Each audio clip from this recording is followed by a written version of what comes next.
Por favor, irmãos, abram suas Bíblias no Evangelho de João, capítulo 14.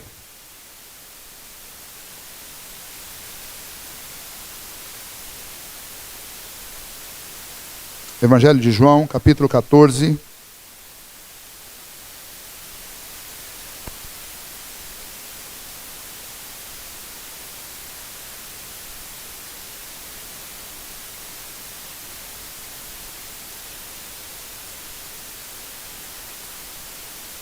Eu farei a leitura deste capítulo que nós conhecemos bem, especialmente o versículo 6, mas não tão bem assim o restante do capítulo. Eu gostaria que vocês acompanhassem a leitura da palavra do Senhor, para que o Senhor tocasse os nossos corações mediante a sua palavra. Portanto, leiamos com fé e com temor a palavra do nosso Deus. Não se turbe o vosso coração. Credes em Deus, crede também em mim. Na casa de meu pai há muitas moradas. Se assim não fora, eu vô-lo teria dito, pois vou preparar-vos lugar. E quando eu for e vos preparar lugar, voltarei e vos receberei para mim mesmo, para que, onde eu estou, estejais vós também. E vós sabeis o caminho para onde eu vou. Disse-lhe Tomé: Senhor, não sabemos para onde vais. Como saber o caminho? Respondeu-lhe Jesus: Eu sou o caminho e a verdade e a vida. Ninguém vem ao Pai senão por mim. Se vós me tivesseis conhecido, conhecerias também a meu Pai. Desde agora o conheceis e o tendes visto. Replicou-lhe Felipe: Senhor, mostra-nos o Pai, e isso nos basta. Disse-lhe Jesus: Felipe, há tanto tempo estou convosco e não me tens conhecido? Quem me vê a mim, vê o Pai. Como dizes tu: mostra-nos o Pai? Não crês que eu estou no Pai e que o Pai está em mim? As palavras que eu vos digo, não as digo por mim mesmo, mas o Pai, que permanece em mim, faz as suas obras. Crede-me que estou no Pai e o Pai em mim? Crede, ao menos por causa das mesmas obras. Em verdade vos digo que aquele que crê em mim fará também as obras que eu faço, e outras maiores fará, porque eu vou para junto do Pai. E tudo quanto pedirdes em meu nome, isto farei, a fim de que o Pai seja glorificado no Filho. Se me pedirdes alguma coisa em meu nome, eu o farei. Se me amais, guardareis os meus mandamentos. E eu rogarei ao Pai, e ele vos dará outro Consolador, a fim de que esteja para sempre convosco. O Espírito da verdade, que o mundo não pôde receber, porque não o vê, nem o conhece. Vós o conheceis, porque ele habita convosco e estará em vós. Não vos deixarei órfãos, voltarei para vós outros. Ainda por um pouco, e o mundo não me verá mais. Vós, porém, me vereis, porque eu vivo, vós também vivereis. Naquele dia, vós conhecereis que eu estou em meu Pai, e vós em mim, e eu em vós.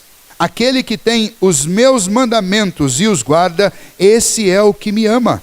E aquele que me ama será amado por meu Pai, e eu também o amarei e me manifestarei a ele. Disse-lhe Judas, não o Iscariotes: de onde procede, Senhor, que estás para manifestar-te a nós e não ao mundo? Respondeu Jesus: se alguém me ama, guardará a minha palavra, e meu Pai o amará. E viremos para ele e faremos nele morada. Quem não me ama, não guarda as minhas palavras, e a palavra que estais ouvindo não é minha, mas do Pai que me enviou. Isto vos tenho dito, estando ainda convosco. Mas o Consolador, o Espírito Santo, a quem o Pai enviará em meu nome, esse vos ensinará todas as coisas e vos fará lembrar de tudo o que vos tenho dito. Deixo-vos a paz, a minha paz vos dou. Não vou lá dou como a dá o mundo. Não se turbe o vosso coração, nem se atemorize. Ouviste que eu vos disse: vou e volto para junto de vós. Se me amasseis, alegrar-vos-ieis de que eu vá para o Pai, pois o Pai é maior do que eu. Disse-vos agora, antes que aconteça, para que quando acontecer, vós creiais. Já não falarei muito convosco, porque aí vem o príncipe do mundo, e ele nada tem em mim. Contudo, assim procedo para que o mundo saiba que eu amo o Pai, e que faço como o Pai me ordenou. Levantai-vos, vamos nos daqui. Muito bem, esse texto está numa das declarações, em um dos momentos mais dramáticos narrados por João no seu evangelho, que é esse período que antecede a paixão de Cristo Jesus e a sua crucificação. João, que escreve para os seus contemporâneos do final do primeiro século, uma igreja perseguida, uma igreja sofredora, uma igreja onde as pessoas estavam extremamente perturbadas por causa da perseguição e das lutas que elas enfrentavam no final do primeiro século. Os cristãos sofriam especialmente porque eles tinham seguido ao Mestre Jesus. E esse Mestre Jesus, que tinha sido crucificado lá na Palestina, no ano 33, este Mestre Jesus não era quisto pelas pessoas daquela época, porque ele foi considerado um herege, porque ele foi considerado alguém que veio agitar e veio tumultuar o cenário religioso, especialmente dos judeus. Os judeus que não se converteram ao cristianismo perseguiam os que tinham se convertido. Muitos gentios que não se converteram ao cristianismo perseguiam a sua gente, os gentios que tinham se convertido a Cristo Jesus. Os cristãos eram acusados de colocarem fogo em Jerusalém. Os cristãos eram acusados de praticar cerimoniais que eram considerados cerimoniais macabros. Por exemplo, quando os cristãos se reuniam para celebrar a ceia, havia aqueles que diziam que na realidade os cristãos estavam praticando canibalismo, que eles estavam bebendo sangue por causa da cerimônia da ceia do Senhor. E essas calúnias que eram feitas tornavam a vida dos cristãos do primeiro século uma vida extremamente difícil. E no meio destas perseguições, dessa vida difícil do cristão do primeiro século, muitos foram desanimando e abandonando a fé. Algo parecido com o que tem acontecido nos nossos dias. Porque apesar de semanalmente abrir uma igreja nova, a quantidade de pessoas que sai da igreja continua sendo maior do que a quantidade de pessoas que entra na igreja, seja ela qual for a denominação, porque as pessoas estão vivendo um ambiente perturbador, um ambiente onde existe insegurança por todos os lados, e quando algumas pessoas acabam procurando na igreja um lugar seguro, elas se decepcionam também com as pessoas, se decepcionam com as lideranças, com as denominações, e então nesse ambiente perturbador muitos esmorecem na fé e abandonam o Senhor. Se já não bastasse esses problemas, existem os problemas pessoais de cada um de nós, que também são um grande motivo para a apostasia e para o abandono da fé por muitas pessoas. Por isso João, no final do primeiro século, escreve um evangelho para animar as pessoas. E ele vai enfatizar especialmente as últimas palavras de Jesus de encorajamento para os seus discípulos. E aqui no capítulo 14, o Senhor Jesus está dando palavras para animar e para encorajar o coração perturbado daqueles apóstolos. Não mais 12, mas agora apenas 11. Por quê? Porque naquele momento que eles estavam ali, que João narra, é o momento em que eles estão no cenáculo, um lugar que eles tinham recebido de graça para celebrarem a ceia do Senhor, a última ceia que Jesus ia participar com eles na celebração da Páscoa, em que inclusive Jesus mudou o sentido para que nós pudéssemos celebrar o que nós celebramos hoje. Naquela noite o Senhor Jesus falou profundamente ao coração daqueles apóstolos, inclusive deflagrando dentro do coração deles mesmo uma condição miserável que todos eles tinham. Nós estudamos alguns dias atrás isso. Jesus começou exatamente naquela cena do cenáculo, do momento de celebrarem a Páscoa. Jesus começou exatamente dando uma demonstração de humildade, que enquanto mostrava o amor do Senhor, ao ponto de se humilhar e servir homens pecadores, por outro lado, isso deflagrava para os próprios apóstolos a condição miserável de orgulho que existia no coração deles. Porque Jesus foi lavar os pés, quando eles mesmos deveriam ter tomado a atitude de fazer isso pelo Senhor Jesus, e foi Jesus que fez por eles. E embora o momento era delicioso, porque eles estavam na presença de Jesus, muitos sentimentos terríveis foram despertados no coração deles, exatamente porque o Senhor estava colocando-os frente a frente com as suas próprias debilidades.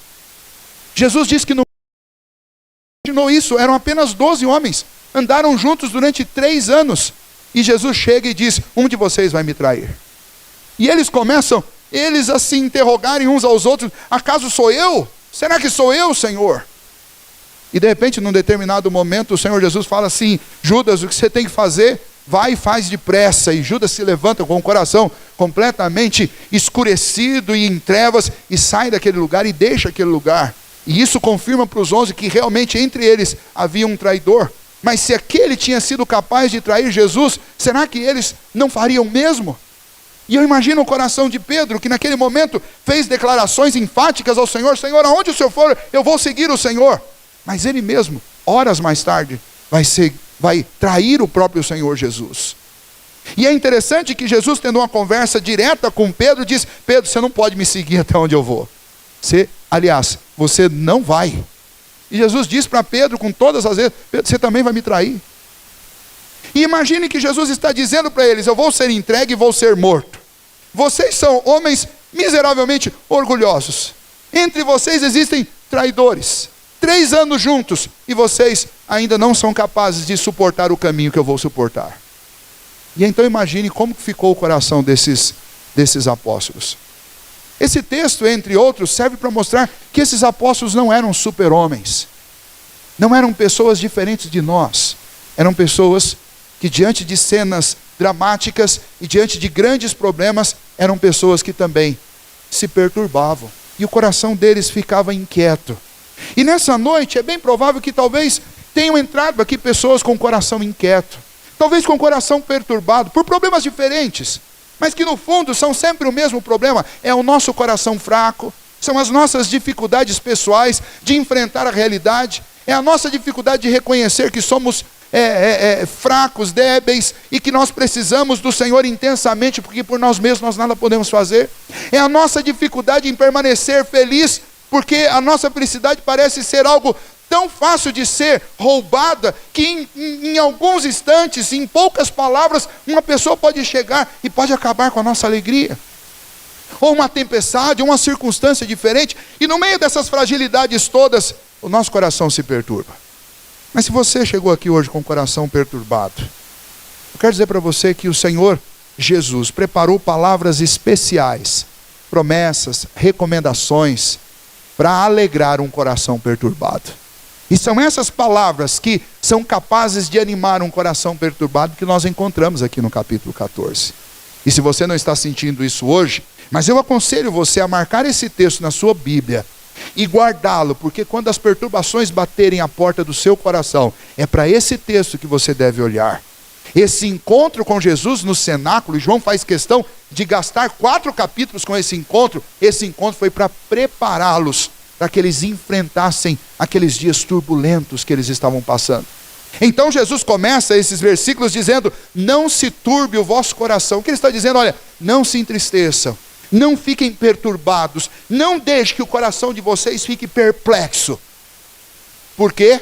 E aí vamos a estas palavras de Jesus que foram ditas para animar corações perturbados. A primeira expressão do Senhor Jesus, e o primeiro motivo pelo qual você deve dar lugar à perturbação e encher o seu coração, botar fora a perturbação e dar lugar no seu coração à alegria, à esperança e ao contentamento. A primeira palavra do Senhor Jesus, e o primeiro motivo porque você deve buscar ao Senhor e deve deixar de lado a perturbação e a angústia, é porque você vai para o céu. Foi isso que Jesus disse para os discípulos: não se turbe o vosso coração. Por quê? Porque na casa do meu Pai há muitas moradas. E eu vou preparar lugar para vocês, para que onde eu estiver, vocês também possam estar.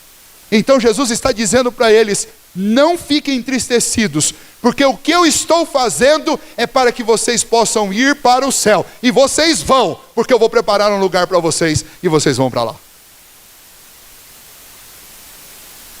O motivo principal da perturbação no coração das pessoas é exatamente não ter esperança a respeito do céu. Algumas pessoas sequer acreditam que existe céu, mas a Bíblia é enfática em mostrar o céu em muitos textos. Você pode encontrar expressões diferentes relacionadas a céu nas Escrituras. E a expectativa que todo cristão deve nutrir, e a certeza que todo cristão deve ter, que quando a nossa vida aqui acabar, ela vai inaugurar uma existência eterna no céu. Porque é isso que pode dar contentamento e força para um coração perturbado ficar alegre. E é exatamente, precisamente isso que Jesus diz para aqueles discípulos: não se turbe o coração de vocês, porque eu vou preparar um lugar, porque eu quero levar vocês para o céu.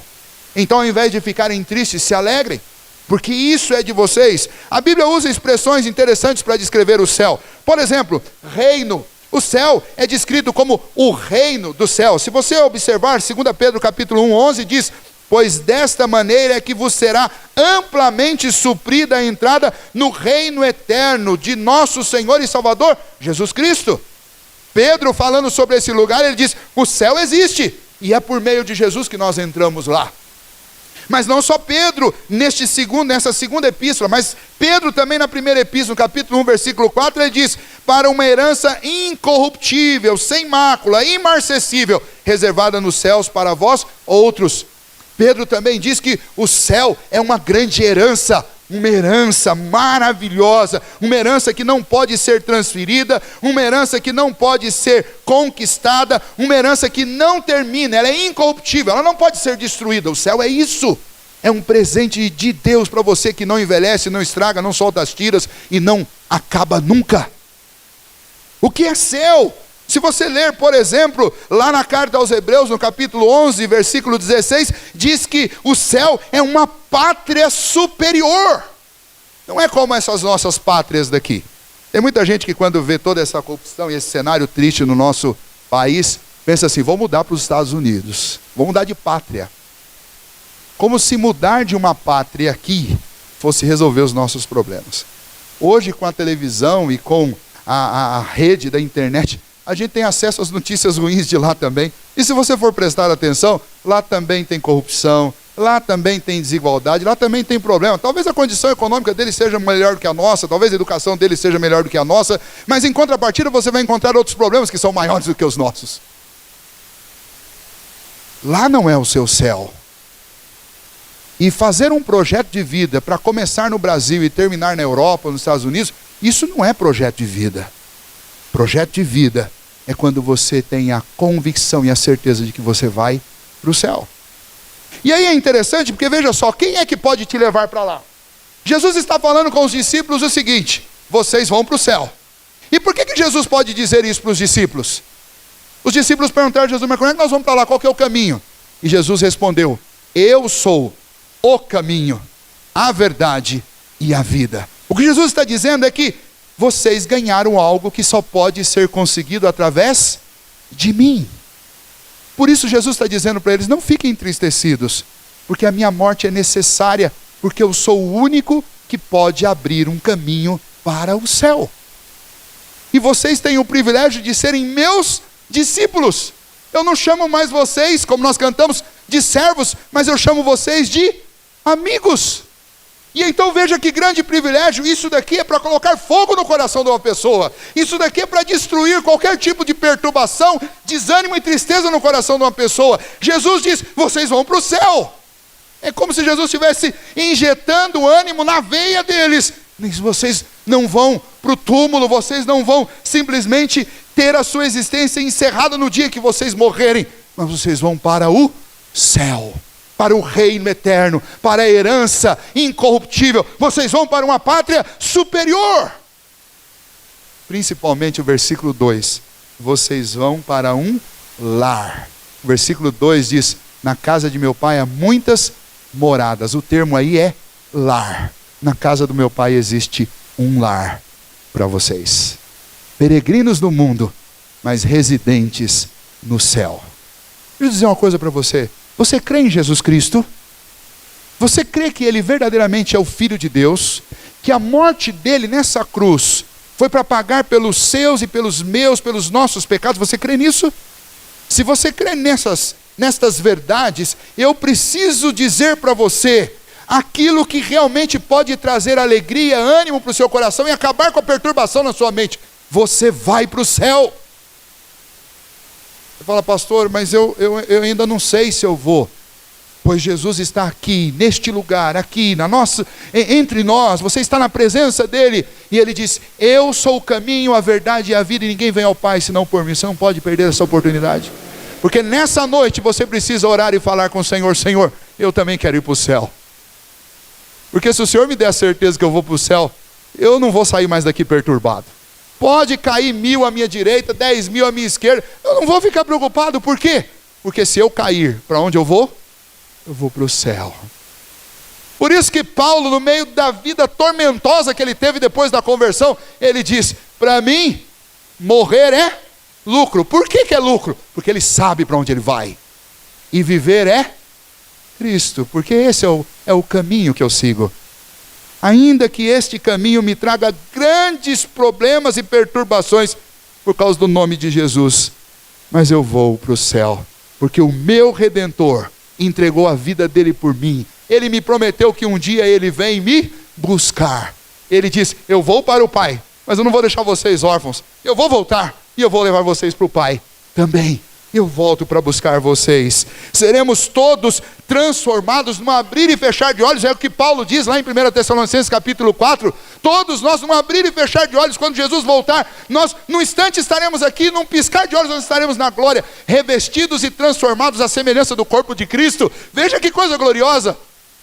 Talvez hoje você está doente, talvez com limitações físicas, entristecido pelos problemas, por não ter tudo que você gostaria de ter, mas pense comigo, meu querido irmão, Jesus já te fez uma promessa, Ele vai levar você para o céu, e não vai levar você para o céu careca, gordo, não vai levar você enrugado para o céu, não vai levar você feio para o céu, vai levar você novinho em folha. Amém? Então não deixe a perturbação encher o seu coração, não deixe o inimigo colocar coisas na sua mente. Não se deixe desencorajar pelos problemas, mas fortaleça-se na verdade de que Jesus, que é o único caminho, Ele prometeu que ia nos levar para o céu, e eu não tenho por que duvidar de Jesus. A segunda expressão para encorajar os seus apóstolos, os seus discípulos, e para curar um coração perturbado, a expressão de Jesus foi, vocês já conhecem o Pai. Nós não buscamos a Deus, cantamos aqui, perto quero estar, junto aos teus pés. O grande anseio do homem é conhecer a Deus. E Jesus começou a conversar com aqueles discípulos e falou assim, vocês já conhecem o Pai. E aí, eles disseram, não, peraí. Filipe disse, Senhor, como que a gente conhece o Pai? Nós não conhecemos o Pai. O Senhor falou do Pai, mas nós não conhecemos. E Jesus disse, vocês conhecem sim, porque quem vê a mim, vê o Pai. Aliás, Jesus parece ficar surpreso, embora ele saiba de todas as coisas, mas parece ficar surpreso. Ele diz para Filipe, como assim? Você está comigo há 3 anos, você não conhece o Pai ainda? Quem vê a mim, vê o Pai. E essa expressão conhecer, especialmente no Novo Testamento, ela precisa ser entendida. Quando o judeu usava essa palavra conhecer, tem pelo menos 4 níveis de conhecimento que o judeu vai usar a mesma palavra para descrever.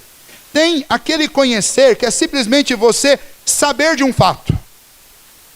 Aconteceu tal coisa, eu sei que aconteceu. Esse é o primeiro nível de conhecer, é você saber que um fato aconteceu. É um conhecimento cognitivo.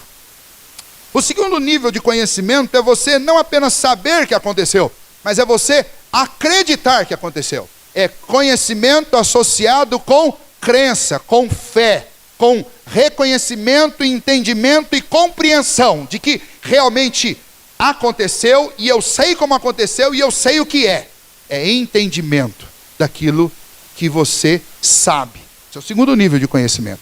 Mas o terceiro nível e o quarto nível, que são os que nos interessam, são uma expressão muito mais profunda do que aquilo que nós usamos trivialmente como conhecer. Olha, eu conheço esse copo, eu sei o que está embaixo dessa bandeja. Isso é conhecimento, mas esse conhecimento nos 2 primeiros níveis. Mas no terceiro nível é o conhecimento quando você entra em relacionamento com aquilo que você conhece. Eu não apenas conheço o pastor Daniel, não apenas entendo que ele é pastor, mas eu sou companheiro dele. Nós andamos juntos, nós caminhamos juntos, nós temos um relacionamento. Esse é o terceiro nível de conhecimento que o judeu usa essa palavra aqui nas Escrituras. E o quarto nível, que é o mais profundo de todos, só pode ser conhecido na intimidade de um casal ou na intimidade com Deus. Na intimidade com um casal, que é intimidade física e todo tipo de intimidade que você puder imaginar, emocional, espiritual, sentimental, mental e física. É o conhecimento que inclusive você vai encontrar lá no livro de Gênesis, dizendo que José recebeu Maria, contudo não a conheceu até que ela desse à luz. É conhecimento que vai muito além de saber, muito além de entender, muito além de se relacionar, mas é um relacionamento profundo e íntimo. E aqui Jesus está dizendo para eles assim: vocês conhecem profundamente o Pai. E aí Filipe fala: mas Senhor, como que a gente conhece profundamente o Pai? Porque eu sou o Pai. Vocês estão caminhando com o Pai 3 anos. Vocês me veem, vocês me tocam, vocês conversam, vocês me ouvem, eu falo com vocês, eu me revelo a vocês. Vocês só não entenderam. E quem vê a mim, vê o Pai. Imagine a dose de contentamento e de paz que entrou naqueles corações perturbados, que estavam inclusive inquietos por saber um pouco mais sobre Deus. E agora de repente Jesus diz: mas pense o quanto vocês sabem sobre o Pai. Tudo que vocês aprenderam de mim, vocês aprenderam do Pai. Porque as palavras que eu falo, eu não falo de mim, mas são as obras do Pai. Tudo que eu fiz com vocês, eu não fiz por mim, mas eu fiz em obediência ao Pai, porque eu amo o Pai e amo fazer as coisas que o Pai ordena. Então vocês conhecem sim o Pai. E vocês podem adorar ao Pai, e vocês podem servir ao Pai, porque vocês sabem quem é o Pai. E no que diz respeito a nós aprendemos tudo isso pelas lentes dos evangelistas que narraram o que Jesus fez, narraram quem Jesus é, narraram o amor, narraram as expressões de carinho, de verdade, de bondade de Jesus, as expressões de sofrimento, de dor, por amor a nós de Jesus. Quando nós olhamos para o Senhor Jesus através da palavra, nós podemos ter o mesmo contentamento que eles tiveram, nós podemos ver o Pai. E não duvidem disso, se existe alguém que pode trazer paz para o seu coração, é o nosso Deus e Pai. É saber que Ele é soberano, é saber que Ele governa todas as coisas, é saber que Ele é fiel às suas palavras, às suas promessas, é saber que Ele se interessa por você, é saber que Ele está num trono altíssimo e majestoso, mas ainda assim se inclina para ver o que se passa entre nós, é saber que Ele é tremendo, como vimos nessa manhã, é saber que Ele é o Rei sobre todos os reis, é saber que Ele é um Rei triunfante, é saber que Ele é um Rei amoroso, que enviou o seu Filho para morrer no meu e no seu lugar. Vocês conhecem o Pai, e se você conhece o Pai, não há nada que possa trazer mais paz ao seu coração do que o Pai. O que você precisa é pensar no Pai. O que você precisa é ler os evangelhos e ver um pouco mais do Pai. O que você precisa é crer no Pai. O que você precisa é ir além do saber, do entender e do se relacionar. Você precisa de uma relação profunda e íntima com o Pai. Por isso você precisa orar. Você precisa buscar o Pai. Você precisa conhecer o Pai. Porque é isso que traz paz ao coração. Dinheiro e uma vida confortável pode trazer um certo alívio para alguns corações ansiosos e angustiados, mas são alívios momentâneos e passageiros. O que realmente pode trazer alívio para um coração é estar na presença do Pai, é andar na presença do Pai, é ter convicção de que todos os dias nós estamos vivendo diante dEle. 1 Pedro, capítulo 1, versículo 8, fala a respeito de mim e de você, que não andamos lá com Jesus naqueles dias, mas Pedro diz o seguinte para nós: a quem não havendo visto amais, no qual não vendo agora, mas crendo, exultais com alegria indizível e cheia de glória. O que Pedro está dizendo é que, mesmo que você não tenha sido um daqueles felizardos que andaram com Cristo encarnado, ainda assim, você pode se alegrar com uma alegria indizível pela fé, crendo em Deus e nas palavras de Jesus que revelam o Pai. Já imaginou, você sabe dizer o que é uma alegria indizível? É óbvio, não dá para dizer, né? Isso é uma alegria indizível, mas dá para sentir em Deus. Seu coração hoje está perturbado, você precisa dessa alegria indizível que vem do céu. E nesta noite aqui está o Senhor Jesus. Quem se relaciona com Ele, se relaciona com o Pai. Você quer uma alegria indizível no seu coração? Então, enquanto eu vou falando com vocês, feche os seus olhos e ore. E fale com Deus. Peça ao Pai que te dê essa alegria indizível. A alegria de saber que você vai para o céu. A alegria de poder conhecer o Pai através do Filho. E em terceiro lugar, você tem um outro privilégio que Deus te deu. E Jesus está dizendo isso para os discípulos, ele diz isso no capítulo 13, ele diz isso no capítulo 14, ele diz no capítulo 15 e ele diz no capítulo 16. É porque é muito importante. Jesus consolou aqueles corações perturbados, dizendo para eles: vocês têm um grande privilégio, que é o privilégio de orar e pedir ao Pai em meu nome, e o que vocês pedirem em meu nome o Pai fará. Porque eu vou para junto do Pai e eu vou interceder por vocês. Eu vou mediar o Pai por vocês. E quando vocês pedirem alguma coisa em meu nome, vocês receberão. Que grande contentamento é esse, saber que nós podemos falar com Deus, que Deus nos ouve. Você imaginou no meio de uma tormenta? Você já percebeu que às vezes quando a gente está passando por um baita de um problema, você resolve recorrer a um amigo e ele nunca pode atender o celular na hora que você mais precisa? Não sei se com vocês acontece isso, mas comigo acontece. Na hora que eu mais preciso, né? Na hora que a esposa mais precisa do marido, ele não atende o celular. Não olhem para esse velho agora que vocês vão entender a piada. Quando o esposo mais precisa da esposa, ele liga para a esposa não atende.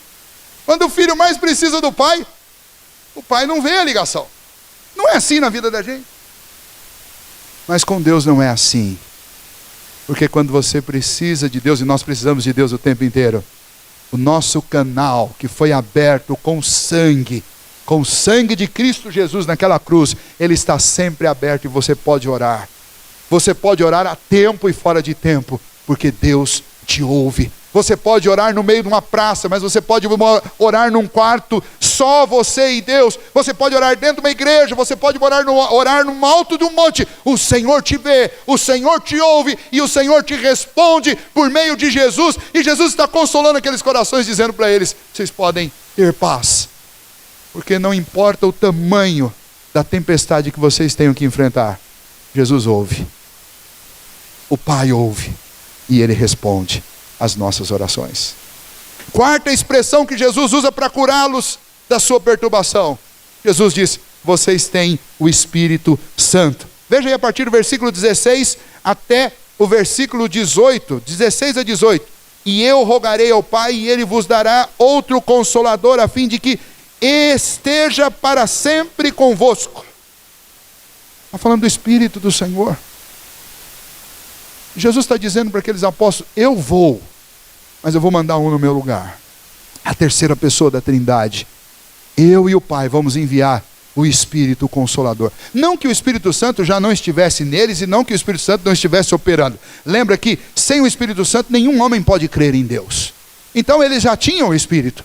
Mas Jesus está dizendo: eu vou mandá-lo agora para que ele fique permanentemente com vocês para sempre. Ele vai auxiliá-los, ele vai consolá-los, ele vai capacitá-los. Ele é o Espírito da verdade, está presente nas palavras da palavra de Deus, das Escrituras, porque ele inspirou essas palavras. Ele é aquele que habita no coração do cristão e ele é aquele que capacita o cristão para viver as obras de Deus. É ele que coloca doses extras de alegria e de contentamento e de força e de ânimo dentro do nosso coração. Porque se o Espírito Santo não te levantar e não te animar, não há quem possa fazer isso. Nos acusam, como presbiterianos, às vezes de sermos frios. Nos acusam. E algumas vezes essas acusações, elas procedem. Porque a gente não busca muito pouco. E a gente precisa buscar a Deus. A teologia é fundamental. A boa interpretação das Escrituras é inegociável. Mas junto com isso, nós também precisamos de buscar ser cheios do Espírito Santo. Se isso não fosse necessário, Paulo não tinha dito lá na carta aos Efésios: não vos embriagueis com vinho, no que há de solução, mas enchei-vos do Espírito. Significa que nós dependemos do Espírito de Deus. Não há como cantar, não há como pregar, não há como viver, não há como trabalhar no reino de Deus ou em qualquer outro lugar se você não estiver movido pelo Espírito Santo de Deus. E você pode até fazer, você pode até tentar, você pode até suar e trabalhar. Se o Espírito Santo não estiver te movendo, não haverá resultado. A gente precisa entender isso. Porque às vezes nós lutamos e lutamos bravamente para valer, mas se não estivermos movidos pelo Espírito Santo de Deus, não tem resultado. E então, ao invés de lutar, trabalhar, suar, brigar, nós devemos dobrar o joelho e falar: Senhor, nos encha com teu Espírito, porque quando a gente está cheio do Espírito Santo, as coisas ficam fáceis. E não só ficam fáceis, mas acontecem naturalmente, e é bênção para o nosso coração. E então Jesus está dizendo para eles: eu estou deixando vocês aqui, mas eu não deixo vocês sozinhos. Eu e meu Pai enviamos um Consolador. Ele vai dirigir vocês, Ele vai guiar vocês em toda a verdade. Ele vai fazer com que vocês lembrem daquilo que vocês aprenderam. E vocês serão vencedores, serão animados, entusiasmados. E é esse o sentido da palavra entusiasmado. Entusiasmado é o sujeito que tem Deus morando dentro dele. Esse é o entusiasmado. Lá na carta do apóstolo Paulo aos Efésios, ele diz que a obra do Senhor Jesus, que foi realizada lá na cruz, ela também é a obra do Espírito Santo, porque Deus coloca o seu Espírito em nós como um selo que me diz que eu pertenço a Deus, e um selo que diz que eu vou chegar lá, porque é isso que significa o penhor do Espírito nas nossas vidas. É Deus selando o nosso coração, a nossa vida, mostrando que nós somos propriedades exclusivas dele, e mostrando também que ele empenhou a sua palavra, o sangue do seu Filho e o seu próprio Espírito para garantir a nossa chegada no céu. Já deu para ficar animado? É para dar para ficar animado, sim. Porque o Senhor não quer o coração dos seus servos perturbado. Você não precisa ficar perturbado. A gente tem que ficar animado. A palavra é parecida, mas é muito diferente no seu significado. Nós temos que ficar animados, entusiasmados, porque o Senhor nos dá o Espírito. Veja que maravilhoso. Ele diz que nós vamos para o céu. Ele nos diz que nós conhecemos o Pai. Ele nos diz que nós podemos orar e Ele vai nos atender. Ele diz que colocou dentro de nós o seu Espírito. E em quinto lugar, Ele diz: vocês estão debaixo do amor do meu Pai. E sabe como vocês provam para vocês mesmos que vocês têm o amor do meu Pai? Quando vocês começam a me obedecer.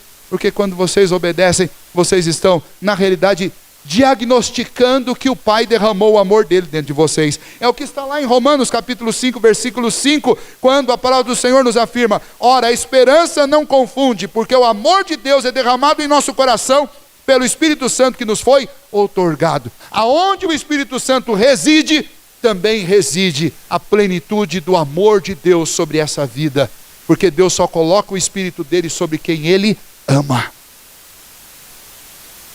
Veja como é precioso e como é necessário esta convicção para o nosso coração, para a nossa vida. Você tem convicção que o Espírito Santo habita no seu coração?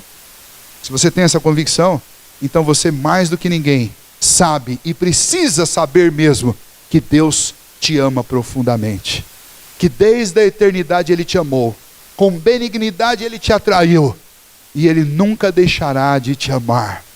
Podem vir as circunstâncias difíceis, mas Ele jamais te deixa, Ele jamais te abandona. É o que está lá em Romanos capítulo 8. Aquele que deu o seu próprio Filho por nós, porventura não nos dará graciosamente com Ele todas as coisas? Lá em Romanos capítulo 8, a partir do versículo 30, o apóstolo Paulo também diz: quem pode nos separar desse amor de Deus? Criaturas, elas não podem. Coisas do presente, também não podem.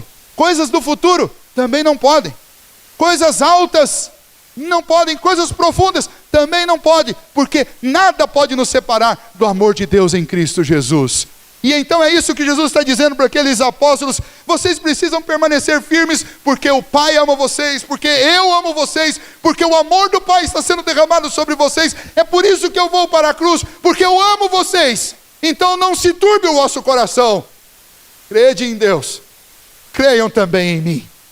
Eu vou levar vocês para o céu, porque o Pai amou vocês, e eu também amo vocês. É isso que Jesus está dizendo. Pense se você estivesse naquele cenáculo. Imagino como eles ficaram se sentindo, como essas coisas mexeram com o coração deles. E é assim que deve acontecer conosco também. Se imagine por um instante que você não está em Itapeva, que você não está na praça presbiteriana, dentro da igreja presbiteriana, mas se imagine que você esteja lá naquele cenáculo e Jesus está dizendo essas coisas para você. Jesus viu você chegando aqui hoje, meio angustiado, ansioso, perturbado, e Jesus diz: eu não quero que você fique assim. Eu quero que você lembre que eu vou te levar para o céu. Eu quero que você lembre que eu tenho te mostrado o Pai. Eu quero que você lembre que eu fui preparar um lugar para vocês, para que onde vocês estejam eu possa estar. E enquanto isso não acontece, eu atendo às orações de vocês. Enquanto isso não acontece, eu encho vocês com o meu Espírito para vocês existirem. Enquanto isso não acontece, eu dou condição de que vocês desfrutem do amor do Pai. Mesmo vivendo nesse mundo ainda cheios de pecado, eu dou condições de que vocês desfrutem deste amor. Ele se manifestou lá no passado nos discípulos, ele se manifesta hoje através da vida da igreja, e ele se manifestará perfeitamente no dia da volta do Senhor Jesus. Este é o amor de Deus. E por fim Jesus os consolou e tirou o temor e a perturbação do coração deles, dizendo o seguinte: deixo-vos a paz, a minha paz vos dou. Esse é o remédio para corações perturbados. Jesus disse: por fim eu quero que vocês sintam paz. Não essa paz como o mundo sente. A paz no mundo, ela é sempre voltada para algum aspecto extremamente delicado de um relacionamento. Se eu faço tudo que você gosta, você faz tudo que eu gosto, a gente vive em paz. Mas no dia que eu fizer uma coisa que você não gosta, pisar no seu calo, aí acabou a paz. Não é assim? Relacionamento é sempre assim. A gente vive em paz desde que os outros façam a parte deles e a gente faça a nossa. Não é esse tipo de paz que Jesus está dizendo. Porque se fosse assim, então era impossível para o homem ter paz com Deus, porque nós nunca cumprimos a nossa parte completamente. Muito pelo contrário. Mas veja o que Jesus diz a partir do versículo 21. E isto vos tenho dito ainda estando convosco. Aliás, perdão. A partir do versículo 27. Deixo-vos a paz, a minha paz vos dou. Não vou lá dou como o mundo a dá. Não se turbe o vosso coração, nem se atemorize. Eu não dou paz passageira, é isso que Deus está dizendo. Não estou dando uma paz para vocês aqui no cenáculo e daqui a pouco as coisas vão ficar difíceis. Eu dou uma paz, que é uma paz completa. O termo que é usado aí na língua em que a Bíblia foi escrita, é um termo muito conhecido nosso, que é shalom. A gente sabe. Olha o termo bíblico para paz. Shalom. Ok? Shalom. Você sabe qual é o significado de shalom? Paz é apenas uma das maneiras de traduzir shalom, e aliás, a mais fraca de todas. Os significados de shalom são um pouco mais abrangentes. Shalom significa literalmente integridade. Shalom significa literalmente plenitude. Shalom significa saúde. Shalom significa segurança e principalmente shalom significa prosperidade. Pode pegar um dicionário aí que você quiser. É isso que shalom significa. Quando chega e cumprimento e falo para o Daniel, shalom, eu estou desejando tudo isso para ele.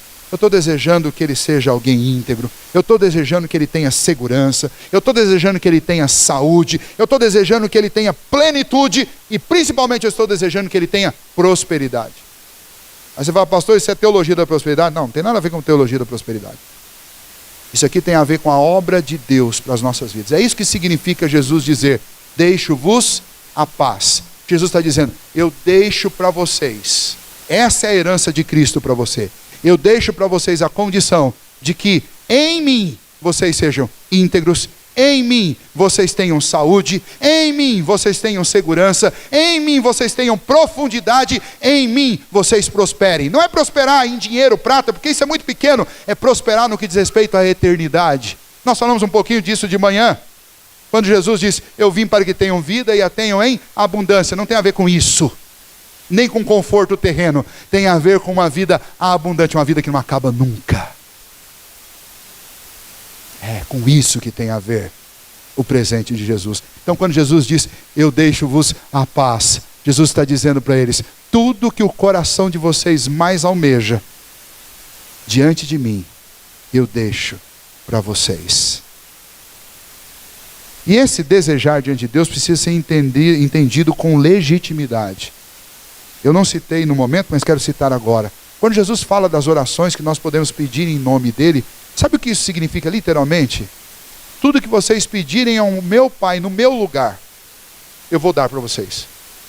A ideia é o seguinte, não é que eu peça qualquer coisa no nome de Jesus, como se o nome de Jesus fosse uma fórmula mágica que você põe no fim de uma oração, para que Jesus atenda, para que Deus atenda. Então eu quero alguma coisa, é só eu orar e terminar. Em nome de Jesus, amém, Deus vai fazer. Não é isso. A ideia de orar em meu nome é orar da seguinte maneira: tudo que eu for pedir a Deus tem que ser algo que cabe perfeitamente na boca de Cristo. Ou seja, se Jesus estivesse aqui no meu lugar, ele ia orar e pedir isso. Se você tiver plena convicção que sim, então você pode orar. Em nome de Jesus. E o Pai vai responder a sua oração. E vai fazer o que você está pedindo. A questão não é um problema com a fórmula que Deus nos deu ou diante de Deus. O problema é que normalmente a gente usa essa expressão sem pensar o que ela significa. Quando eu digo, em nome de Jesus, eu estou dizendo, eu acredito que Jesus pediria isso. Por isso eu vou pedir. E a mesma questão vem aqui neste final. Quando nós falamos sobre esta paz que o Senhor Jesus deixa. Não é a paz nos moldes do mundo e nos moldes do homem. A paz nos moldes do homem é a ausência de confronto. Mas não é disso que Jesus está falando. Jesus está falando de tudo que pode completar a sua vida. Seu coração está perturbado, provavelmente porque você está sentindo falta de alguma coisa. E Jesus disse, eu deixo a vocês a paz. Não se turbe o vosso coração. Mas confie em mim. É como se Jesus estivesse dizendo assim, Daniel, eu deixo para você tudo o que você precisa. Não é tudo que você acha que você precisa. Mas é tudo que Deus sabe que você precisa. E nessa noite eu quero encerrar com essa declaração. O Senhor Jesus quer tirar a perturbação, a angústia, o desânimo do seu coração com esta expressão. Eu dou a você, graciosamente, tudo o que você precisa. Não o que você acha que você precisa, mas o que o Senhor sabe que eu e você precisamos. É a dose certa de graça, de misericórdia, é a dose certa de repreensão, é a dose certa de encorajamento, é a dose certa de consolo, é a dose certa de companhia, é a dose certa de adoração, de irmãos e amigos para se ajuntarem a você. Você tem tudo isso na medida certa, porque foi isso que o Senhor fez quando Ele se entregou na cruz, por mim e por você.